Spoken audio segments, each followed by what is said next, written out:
আসসালামু আলাইকুম গাইস, সন্ধ্যা হইলেই আমার পেটটা খুব ছোট করে। এই জন্য আজকে মাউন্ট বেড়ে নিয়ে একটু সন্ধ্যার নাস্তা খাইতে গেলাম। কিন্তু কি খাইলাম, কি ভিডিও করলাম নিজেই বুঝলাম না, কারণ আমি হইলাম একটা মন বলা ইউটিউবার হতে চাইছিলাম। তা অর্ডার দিলাম হইলো মিট বক্স। মাউন্ট ভাই চুপচাপ বসে বসে দেখতেছে আর আমিও খাইতেছি। খাইতেছি বলতে দেখতেছিলাম আর কি। মিট বক্সের অপেক্ষা থাকতে থাকতে বসে থাকতে থাকতে পেটের অবস্থা আরো 12টা বাজে গেছে।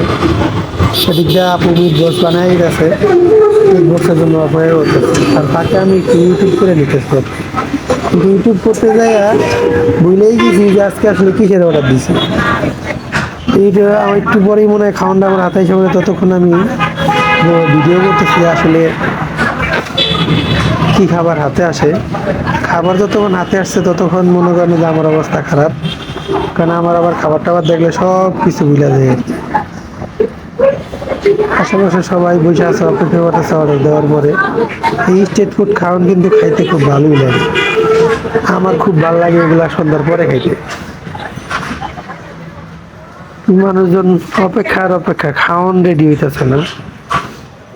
আমিও অপেক্ষায় আছি কখন খাওয়ান আসবো। অর্ডার তো দিচ্ছি কিন্তু খাওয়ান তো আর আইতেছে না। তো দেখা যাক কখন খাবার আসে। দিদা কুত্তাও খাওয়ানোর অপেক্ষা থাকতে থাকতে ঘুমিয়ে পড়ছে। আমি আর মামুন বাড়িতে কখন থেকে বসেই আছি। আসলে এই ফাঁকে আমি একটু আশেপাশে মানুষজন দেখা নিতেছি কে কি অবস্থায় আছে। তো ফাইনালি যখন খাওয়ানটা হাতে আসবে, এই দেখেন খাওয়ানটা আসছে, খাইয়া ফেলাইছি। ভিডিও আর করতে মন নেই। মিট বক্সের ইউটিউব ভিডিও শেষ। এই হলো আমার ইউটিউবের অবস্থা। আশা করি সবাই ভালো থাকবেন।